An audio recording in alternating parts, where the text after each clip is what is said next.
Okay. तो बिना अपना नाम बताएं और अपनी कास्ट बताएं, प्लीज इंट्रोड्यूस योरसेल्फ। मेरी शिक्षा जो है स्टार्ट हुई है प्राथमिक विद्यालय जो कि मेरे गांव में था। उसके बाद मैं जो है अपना जो फाउंडेशनल है, तो 10th मैंने स्टेला मॉरिस कॉन्वेंट स्कूल से किया, जो कि एक क्रिश्चियन मिशनरी स्कूल है। उसके बाद सर मैंने केवी केंद्रीय विद्यालय अमहट से अपना 12th पूरा किया। उसके बाद I enrolled for BTech in electronics. Sir इसी के दौरान मैंने जो है तबला विषय से संगीत प्रभाकर भी पूरा किया है। उसके बाद सर मैं यूपीएससी की प्रिपरेशन में आया, और 2-3 साल की प्रिपरेशन के बाद कुछ किन्हीं कारणों से मैं यूपीएससी की प्रिपरेशन से बाहर निकल गया, और फिर मैंने जॉब ज्वाइन कर लिया। तो सर इसी के दौरान मैंने मेरे एक ट्रस्ट है, जो मेरे फैमिली का रन इंस्टीट्यूशन है, वहाँ पे मैं डिप्टी मैनेजर लगभग 2010-11 से ही काम कर रहा हूँ। और वो कंटिन्यूअस है, और साथ में मैंने कुछ कोचिंग इंस्टीट्यूशंस में बीच में जॉब भी किया है। और अभी सर मैं प्रिपरेशन के साथ साथ एज अ फ्रीलांस तो कुछ कोचिंग्स में sir as a content writer हूँ। और साथ में मैं अपना जो है कुछ एडटेक स्टार्टअप भी रन कर रहा हूँ, जिसमें मैं ऑनलाइन मेंटरिंग ऑफर करता हूँ। अच्छा, जब आप कहते हैं मेंटरिंग, क्या समझते हैं आप? एक अच्छे मेंटर में क्या क्या कैरेक्टरिस्टिक्स होने चाहिए? सर फर्स्ट थिंग तो ये होनी चाहिए कि आपको समझ होनी चाहिए कि जो भी एग्ज़ाम की आप प्रिपरेशन करा रहे हैं उसका डिमांड क्या है। डिमांड समझने के बाद दूसरी चीज़ है कि अगर बच्चे में जो कमियां हैं उसके मतलब एक तरह से शॉर्ट एनालिसिस करनी चाहिए। उसकी स्ट्रेंथ और वीकनेस आइडेंटिफाई करने के बाद जो भी डिमांड है एग्ज़ाम की उसके साथ कितना मिसमैच है उसको आइडेंटिफाई किया जाए। फिर उस डिमांड्स पे वर्क कराया जाए स्टूडेंट के साथ। अब अगर ग्रामीण क्षेत्र में कोई स्कूल है जहाँ पे ना टेक्नोलॉजी है, ना अच्छे टीचर हैं, ना कुछ और है, और अगर आपको एक वहाँ उसका रिपोर्ट कार्ड और रिजल्ट बढ़ाना हो, तो कैसे बढ़ाएंगे आप? सर मतलब कि फाउंडेशनल लर्निंग उसकी इम्प्रूव करनी है। जी। कोई प्राथमिक शिक्षा का ही स्कूल है, फर्स्ट से फिफ्थ क्लास? तो सर सबसे बड़ी जो दिक्कत आज के प्राथमिक विद्यालयों में फेस कर रहे हैं बच्चे, वो ये है कि पहली बात तो वहाँ पे जो टीचर्स हैं उनका बैकलॉग है, पेंडेंसी है, बहुत ज़्यादा वैकेंसीज जो है फिल नहीं हो रही हैं। जैसे कि सर जो मेरे गांव में ही विद्यालय है, तो दो विद्यालय हैं, एक तो प्राथमिक विद्यालय है जो कि अप टू फिफ्थ है, और दूसरा एक जूनियर हाई स्कूल है। तो दोनों में सर दो दो टीचर्स लगभग वैकेंट हैं, और एक ही टीचर जो जूनियर हाई स्कूल है उसमें एक टीचर है जो कि तीनों क्लास को एक साथ अटेंड करता है। तो एक तरह से जैसे भीड़ को दोष दिया जाता है वैसे ही बच्चों के साथ ट्रीटमेंट हो रहा है वहाँ पे। तो पहली तो जो जरूरत है वो है कि जो टीचर्स की डिमांड है वो पूरी की जाए। फिर सेपरेट एक तरह से जो स्पेसिफाइड टीचर्स होते हैं स्पेशलाइज्ड लर्निंग के लिए, अभी क्या हो रहा है जो मेरी ऑब्जर्वेशन है कि एक ही सब्जेक्ट का टीचर हर सब्जेक्ट पढ़ा रहा है। तो इससे जो जैसे मैथ्स है, साइंस है, इस पे एक तरह से क्वालिटेटिव फोकस नहीं हो पा रहा है। तो इसको भी इम्प्रूव करने के लिए जरूरत है। साथ में डिजिटलाइजेशन की जरूरत है, जैसे अगर कुछ बच्चे जिनको टीचर्स की कमी हो रही है, या अगर उनके पास क्वालिटी टीचर्स नहीं है, तो जैसे यूट्यूब या टेक्नोलॉजी का यूज करके वो अपने उन समस्याओं का समाधान कर सकें, एक तरह से क्वालिटी लर्निंग की तरफ बढ़ सकें। उसके साथ ही मैं ये करूँगा कि जो भी पेरेंट्स हैं, एक कमी ये भी देखी जा रही है ग्रामीण परिवेश में कि जो पेरेंट्स हैं उनके वो बच्चों पे ध्यान नहीं दे पा रहे हैं, उनको एक तरह से टाइम नहीं डिवोट कर पा रहे हैं, और उनका निगरानी नहीं कर पा रहे, मॉनिटरिंग की कमी है। तो मैं चाहूंगा कि उनके साथ एक तरह से कोई एक एसोसिएशन इनफॉर्मल टाइप का डेवलप करके उनके समक्ष ये बातें रखी जाएं, जिससे वो अपने जो उनके बच्चे हैं उन पे ध्यान रख पाएं।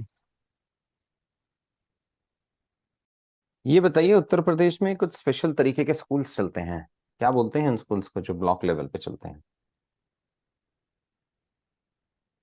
Sir I am not aware of that, sorry sir. Okay. आपने बताया आपकी हॉबीज में क्या क्या आता है? तो हॉबीज में सर मुझे अवधी लोक संगीत पसंद है, और साथ में सर मैं तबला बजाना पसंद करता हूँ। और जो भी सर परकशन इंस्ट्रूमेंट्स हैं लेदर बेस्ड, जैसे कि ढोलक है, नाल है, ड्रम है, वो सब मैं बजाता हूँ साथ में। और थोड़ा सा सर अवधी लिटरेचर भी है, उसमें भी थोड़ा सा रुचि मेरी। अच्छा। कुछ लेखक बताइए जिन्होंने अवधि में बहुत अच्छा लिखा हो। तो जैसे अवधी लिटरेचर की बात करें तो सबसे पहले तो सर जैसे गोस्वामी तुलसीदास जी हैं, तो उनका जो रामचरितमानस है वो पूरा का पूरा अवधी भाषा में लिखा गया है। और सर दूसरी रचनाकार जो है पद्मावत जैसे लिया जाए तो जो मलिक मोहम्मद जायसी जी हैं, जो कि अमेठी से बिलोंग करते थे, तो उनकी भी रचनाएं सब अवधी में ही हैं। और सर उसके बाद अच्छा कुछ ये सर बताइए, लोकल। रामचरितमानस से क्या दो तीन चीजें हैं जो आपने सीखी हैं और जो आप एडमिनिस्ट्रेशन में लगाना चाहेंगे? सर तो जैसे पहले तो राम राज्य का कॉन्सेप्ट है जो कि रामचरितमानस के अंदर में यह निहित है उत्तरकांड में। तो उसमें हम्म। जो है एक परिकल्पना दी गई है कि जैसे एक आइडियल स्टेट क्या हो सकता है। तो इसमें जैसे चौपाई है कि सर मुझे एक मिनट दीजिएगा सर, याद नहीं आ रहा है। हाँ सर, जैसे कि चौपाई है कि दैहिक दैविक भौतिक तापा राम राज में काहू न व्यापा, सब नर परें करें परस्पर प्रीति। तो सर लास्ट लाइन नहीं याद है, तो मतलब एक तरह से एक ऐसा राज्य बनाया जाएगा जहाँ पे किसी की में कोई ना दैहिक ताप हो, अर्थात कि ना कोई मटेरियल की कमी हो, ना किसी के अंदर हेल्थ वाली प्रॉब्लम आए, और ना किसी के अंदर नेचुरल जैसे डिजास्टर्स हो जाते हैं तो उस तरह का भी कोई सिचुएशन ना आए, या आए तो उसका मिटिगेशन हो पाए सही से। तो ये ऐसे परिकल्पना वहाँ पे प्रेजेंट होती है। साथ में जैसे कैरेक्टर की बात होती है, उसमें कैरेक्टर बिल्डिंग कैसे किया जाए। तो जैसे एक सर चौपाई है उसमें कि तुलसी वहां न जाइए चाहे कंचन बरसे ने, मतलब कि आवत ही हरसे नहीं, नैनन नहीं सने, तुलसी वहां न जाइए चाहे कंचन बरसे में। अर्थात कि आपका व्यवहार ऐसा होना चाहिए कि अगर आप कहीं जा रहे हो किसी गेस्ट के पास, तो वो किस प्रकार का होस्ट होना चाहिए, या अगर आप खुद ही अगर होस्ट बनते हैं तो किस प्रकार के आप होस्ट होने चाहिए। तो अगर कोई आपके घर में आ रहा है और आपके नैनों में स्नेह नहीं दिख रहा है, तो भले ही आपके घर में कितना ही सोना चांदी हो, जो आने वाला है आपके घर में वो कतराएगा। या अगर आप गेस्ट हो तो ऐसी जगह कदाप मत जाओ जिसके यहाँ कितना भी वो धनवान हो, और अगर उसके नैनों में स्नेह नहीं दिख रहा है तो ऐसी जगह कदाप नहीं जाना चाहिए, क्योंकि वो आपको इज्जत नहीं करेगा, सिर्फ दिखावा करेगा। ऐसे सर संगत संगत के ऊपर भी है कि किस तरह के मित्र आपको जो है अपने आसपास रखने चाहिए। ठीक। अच्छा ये बताइए, अपने कुछ तीन स्ट्रेंथ एरियाज बताइए जो आपको लगता है आपको यूनिक बनाते हैं। सर जैसे मैं सर टेक सेवी हूँ, टेक्नोलॉजी का ज़्यादातर लगभग सभी एरियाज में प्रयोग कर पाता हूँ।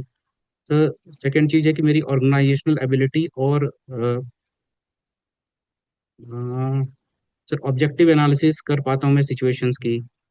थर्ड है सर कि लीडरशिप रोल जो है मैंने लाइफ में जैसे कि स्कूल लेवल पे और उसके बाद सर अपने इंजीनियरिंग के दौरान भी ऐसे जिम्मेदारियां निभाई हैं, और अभी भी सर जैसे मैं अपना जो स्कूल रन हो रहा है उसमें भी मैं एडमिनिस्ट्रेटिव रोल में काम कर रहा हूँ।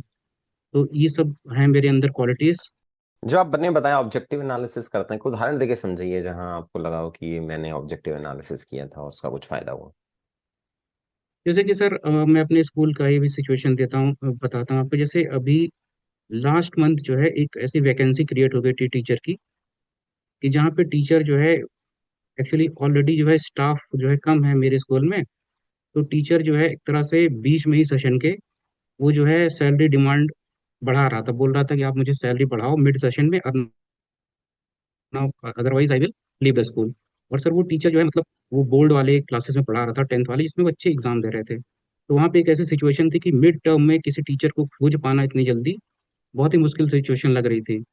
तो हम्म। जो पिताजी हमारे हैं उन्होंने कहा कि ये तो सिचुएशन ऐसी है, वो मतलब गुस्से में आ गए थे। तो मैंने फिर बात किया टीचर से और सारी सिचुएशन उसको समझाई, और उसकी भी सिचुएशन मैंने समझी कि उसके घर में क्या प्रॉब्लम चल रही है। और उसके बेसिस पे फाइनली मैंने डिसाइड किया कि इनकी जो डिमांड्स है उसको पूरा किया जाए। अपनी वीकनेसेस बताएं। सर सबसे पहली तो जो मुझे लगता है कि जैसे सर टेस्टी फूड है या स्पाइसी थोड़ा, तो उस साइड मेरा थोड़ा सा कमजोरी है। मैं कंट्रोल कम कर पाता हूँ, इसलिए थोड़ा सा वेट में भी फ्लक्चुएशंस है। दूसरा है सर कि कभी कभी जो है ज़्यादा ही टेक्नोलॉजी या टेक सेवी बनने के वजह से जो है दूसरे लोगों को प्रॉब्लम से फेस होने लगती हैं, कि वो समझ नहीं पाते हैं मेरी बातों को।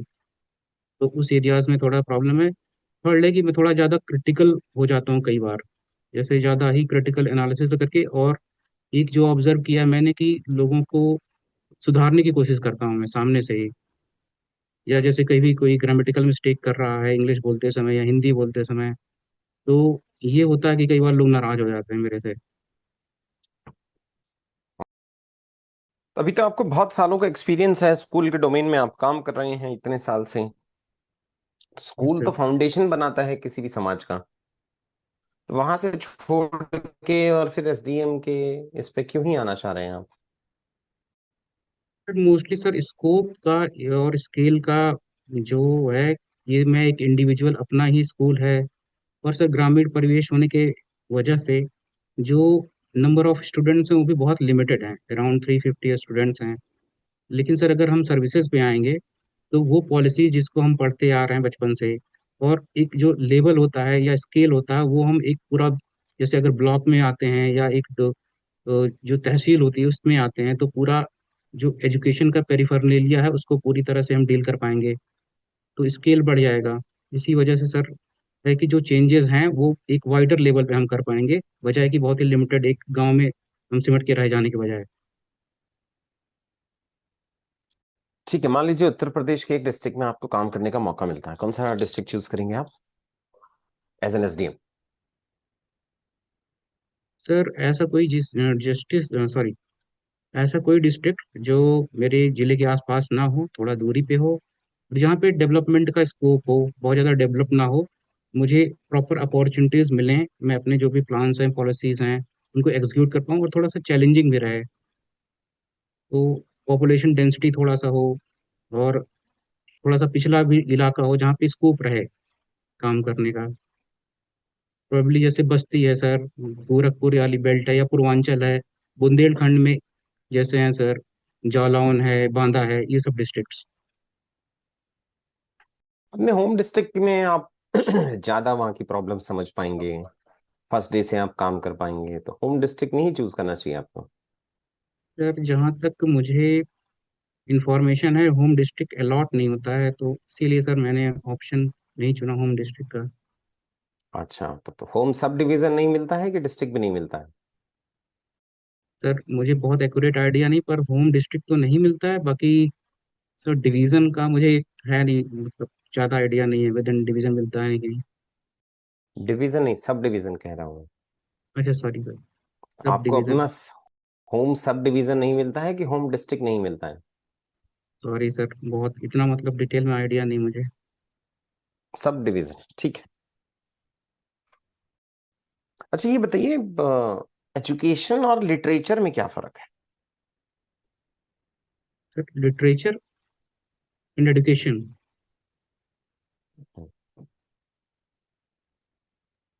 Sir literature it could be of any language, किसी एक लैंग्वेज से संबंधित हो सकती है, और वो इवन किसी एक पर्सन स्पेसिफिक, जैसे कोई ऑथर है उसकी भी लिटरेचर हो सकती है। पर एजुकेशन सर बहुत ही ब्रॉडर टर्म है, जो इंसान किसी भी लिटरेचर से पा सकता है, या वो किसी बिना लिटरेचर पढ़े भी पा सकता है एजुकेशन। जैसे अगर कोई उसको बताने वाला हो, या थ्रू ऑब्जर्वेशन या थ्रू परसेप्शन भी इंसान एजुकेट कर सकता है अपने आप को। उसके लिए किसी को जरूरी नहीं कि कोई लिटरेचर पढ़े ही, पर लिटरेचर बस एक जरिया है या एक आयाम है जिसके जरिए आप एजुकेशन प्राप्त कर सकते हैं। अच्छा, और लर्निंग क्या होता है? लर्निंग सर प्रोसेस होता है जिसके थ्रू हम अपने आप को एजुकेट करते हैं, अपने इग्नोरेंस को खत्म करते हैं। आपके हिसाब से क्या होलिस्टिक है? एजुकेशन बड़ा कंसेप्ट है कि लर्निंग बड़ा कंसेप्ट बहुत क्लियर कट तो मुझे अंदाजा नहीं लग रहा है, अगर आप गेस करने को अलाउ करें। है, बताएं। तो मेरे ख्याल से सर ओवरऑल तो सर दोनों ही लिमिटेड हो सकते हैं गिवन सिचुएशन में, जैसे कि बहुत लोग एजुकेशन प्राप्त करते हैं पर उनके अंदर विजडम नहीं आती है। बहुत लोग विजडम बिना नहीं पूछा एजुकेशन मैंने, में। लर्निंग पूछा बस। लर्निंग और एजुकेशन। सर मुझे लगता है कि सर एजुकेशन ज़्यादा वाइडर प्रोसेस है। अच्छा, ठीक है। आपको क्या लगता है कि ये जो इंडिया की नेबरहुड पॉलिसी है, वो सक्सेसफुल हुई है पिछले अगर एक साल का अगर हम बात करें तो तो? मिक्स्ड रहा है बहुत ज़्यादा, मतलब सक्सेस और मिक्स्ड बैग ही रहा है। कुछ एरियाज में हम लोगों ने जो है, जैसे मालदीव्स का केस उठाया जाए और नेपाल का लिया जाए, इनिशियल डेज में when the BJP government came, तब सिचुएशन बेटर थी। लेकिन उसके बाद जो है, in case of Maldives, then even currently sir Bangladesh की सिचुएशन में भी, तो हमारे फेवर में नहीं जा रही हैं चीज़ें। ठीक है।